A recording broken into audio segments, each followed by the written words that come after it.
Aaron, you want to walk us through a couple of the high level points that you Yeah, want to cover here? yeah, absolutely. Thanks. I think that when it comes to fundraising, I'm very much gonna focus on going up through fundraising for the early phase of the campaign. I think fundraising can take different shapes as you progress in your campaign. So I'm going to help you think through like just how do we get started, right?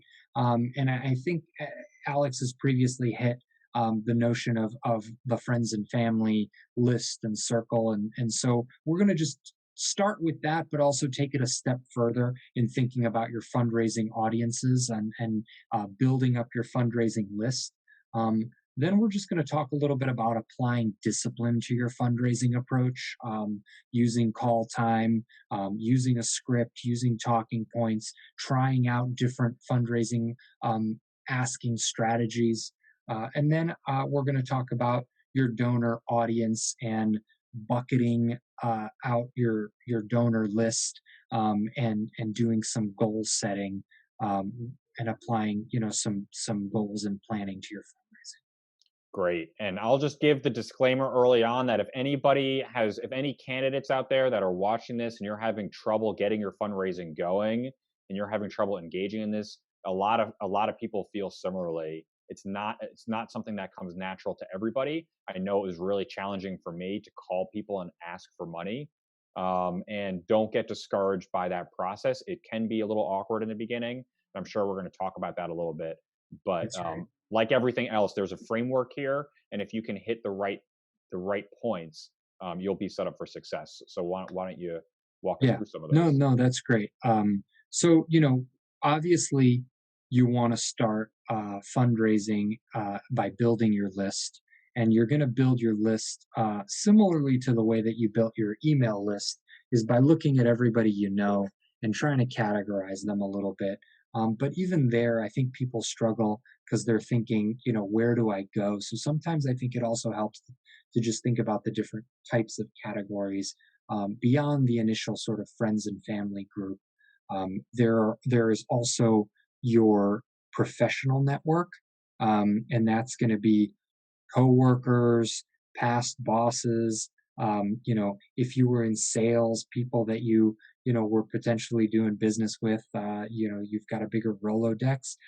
Don't be afraid to tap into it. There may be some red lines if you're currently employed. I'm not recommending going after your list of sales contacts at your current job, but certainly looking back through your professional networks. And that is a place that people are not. It's not so jarring to have someone who's running for office that you've done business with or have worked alongside in the past to come and have them ask you for money. So that's a good place to start. Another good place to start is past alumni or contacts from your education life, right? So from college, from grad school, going as far back as high school, and pulling together a list of people that you've studied with and gone to school with.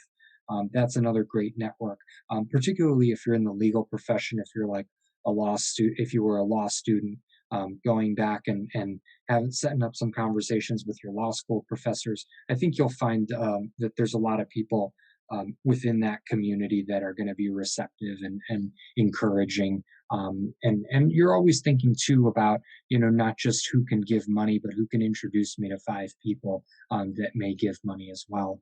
And then lastly, looking in the community, and a lot of races. You're able to, most of the time you're able to go to the board of elections and see who's contributed, get a list of donors, and see who's contributed to previous election campaigns in your community, and just starting with those lists and seeing who where the overlap is, or if you don't know people, who can help get you introduced to the people who have been giving to local races in your community. So think about, and there are other obviously buckets out there depending on if you're involved in a religious congregation, or if you're very active in the theater community in where you live. There's get creative, but try to put people in groups, because that's going to help later on when we're organizing our actual asking. And this is one of the there, there's really actually, kind of I don't know if I would call it a treasure trove of data that's out there, but there is a lot. In New Jersey, if you go to the ELEC website, you can see all those donors over $300 from past campaigns. And you think about it. Let's say you're running against somebody who has run in prior elections. You could look at all of the people who have donated to the people who challenged that individual in a prior election, and you can reach out to those people, especially if you have a voter file that we're going to talk about and you've got their contact information or their phone number. Those might be really interesting people to talk to. Great, yeah, for sure. I recommend people doing research. On the next bullet, which is really about applying discipline to your fundraising, I'm really thinking about getting started. I think discipline, one, is going to get you the results that you're looking for as far as raising money for your campaign, but two, it's going to make you a better fundraiser. The more conversations you have about why you're running and who you are and what the issues are with donors, the more you realize, what are the things that you say that resonate the most. How do you get people's attention? How do you get people to care? How do you actually ask them to write a check for your campaign? And so, discipline is it's a numbers game. The more people you ask, the more money you're going to raise. So you want to, try to start by setting a goal for yourself of how many people am I going to email every day to try to schedule with. And for fundraising, it's much more effective to do one-to-one outreach. So that's time consuming, is drafting, a personalized outreach note, starting with a template, but customizing it a little bit for every single person. Is going to be important. It's going to generate better results than putting 50 people on a BCC and saying, hey, I'd love to schedule some time to talk to you about my race, and I'm raising money. That's going to be harder. People want to feel special, and so you got to put in the time. You got to do the outreach every single day. You got to be a good scheduler. You got to stay in front of people. People are going to schedule for, oh, yeah, 11 a.m. on Tuesday, and you'll send them a calendar invite, and then they'll cancel on you at the last minute. And if you're not good about following up, you lost the opportunity to talk to that person. So you really, you have to be diligent about the scheduling. And then you got to, look at your calendar a week out and make sure that you're hitting the number of conversations you want to hit, whether it's 10, 15, 20, 30 conversations a week. Make sure that you're sticking to the number, and that you're not like really like having a great week where you talk to 20 people, but then the next week you've only got 5 scheduled, and what you should have been doing is looking at that and worrying about it as you were having those 20 conversations, saying, well, what about next week, right? So that's what discipline is really about. And then again, the more conversations you have, the more you're sort of able to experiment with different approaches, thinking about those buckets, what's resonating with my former colleagues in the professional world, what's resonating with my friends from law school, and really just trying to hone in on the most successful strategies. Great, great. That's excellent. And this discipline is one of the harder things for a lot of candidates, is really sticking to this. But as Aaron said, it's really important. And so now what I would hit on is just doing some goal setting, and really going back to those various buckets, those various donor audiences, um, thinking about your campaign budget. Now, in many smaller local races, in every race, you're gonna have a spending cap, right? So maybe thinking about what your spending cap is, and what you need to raise the maximum amount allotable for your campaign to spend in a certain period of time. That may be a good way to start. Or looking at again, the data that's available, the campaign expenditures from previous races, and getting a better sense of what people have spent. Because a consultant might tell you this. You may have an advisor who's politically experienced, or you may have a consultant who's willing to talk to you. But I wouldn't pay for this information in the beginning of your race, right? When you're first getting started, that first 6 to 8 months, you're trying to minimize, well, depending on the race, 6 to 8 months. It could be, you could be in an election where it's a really short turnaround race. And in that case, you may be hiring consultants sooner. But typically, the initial period is going to be a long stretch where you're going to be more or less on your own, maybe with the addition of some friends, and other folks with experience who want to help you. And we'll talk about that in a future segment. But I do think that you want to be able to figure out how much money you need to run your race, and there's some resources out there, and you want to talk to some people, and working backwards from that number, setting a goal for the quarter, setting a goal for the month, figuring out, well, what does that mean? How many $25 contributions is that? How many $50 contributions is that? How many $100 contributions is that? Build a spreadsheet, build some different models, have something that you can play around with and really try to match the goal with the number of people on your list, with the frequency and amount of conversations you're having, and try to build a little formula for yourself to get very precise about how many conversations you need, what type of level contribution you're asking folks for, and really, how many people you need to be talking to. That's great. All right, so we've covered a little bit about you know working off of that initial friends and family list to expand that, some sources where you might be able to bring people in, and some strategies with which to approach that list.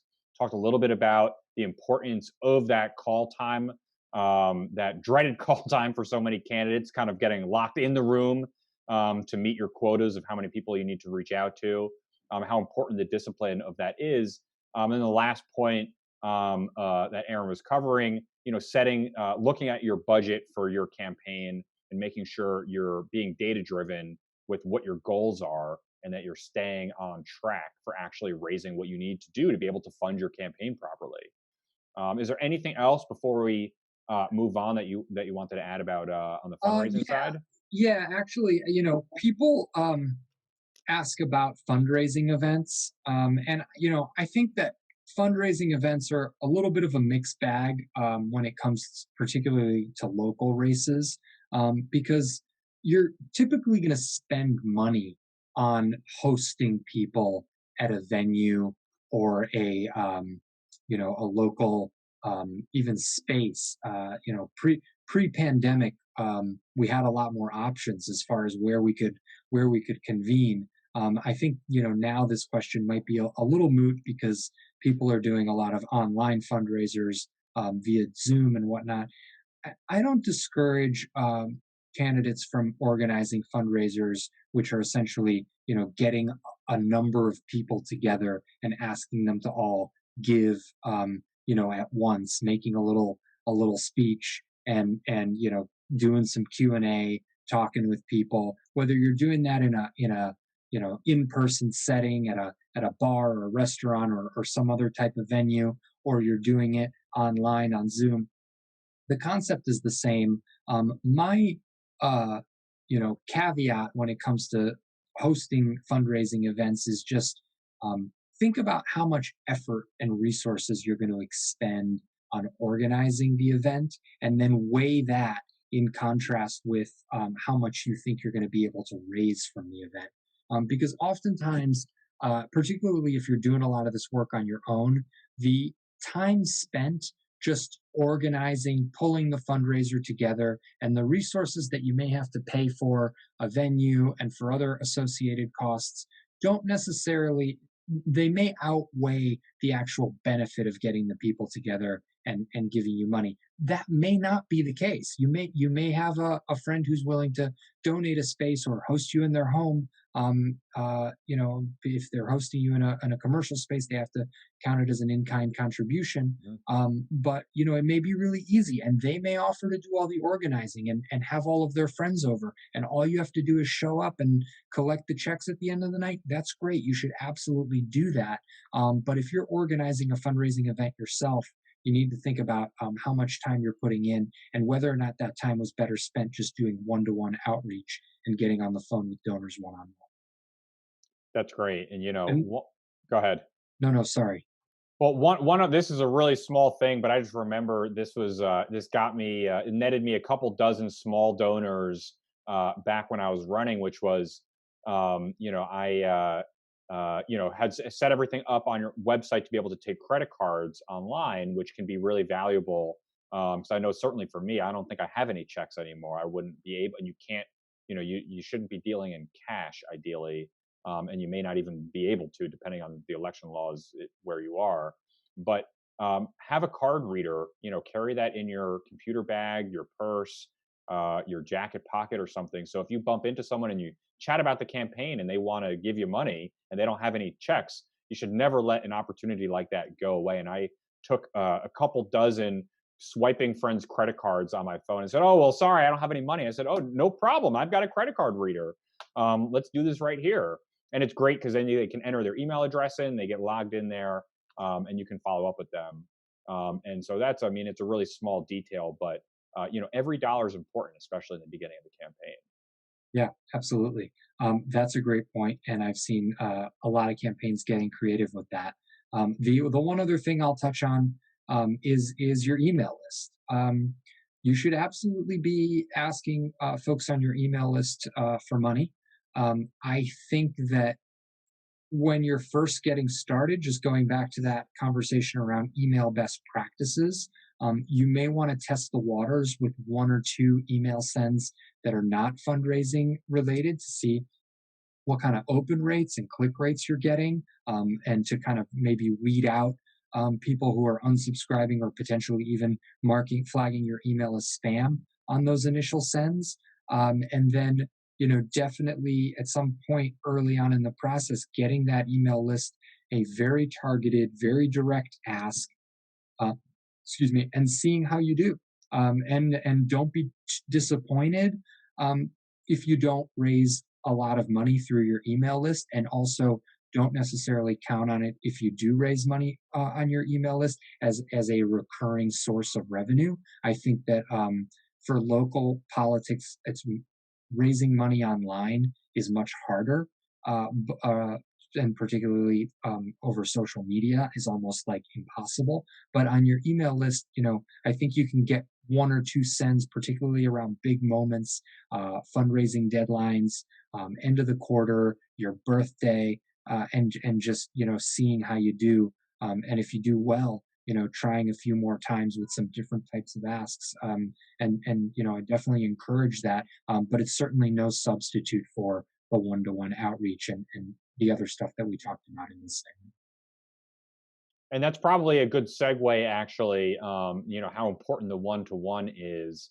I want to change the order of what we want to go here a little bit, and maybe talk a little bit about organizing and stakeholders, and then talk a little bit about field. Um, and then we'll kind of come back to some points about actually managing your campaign.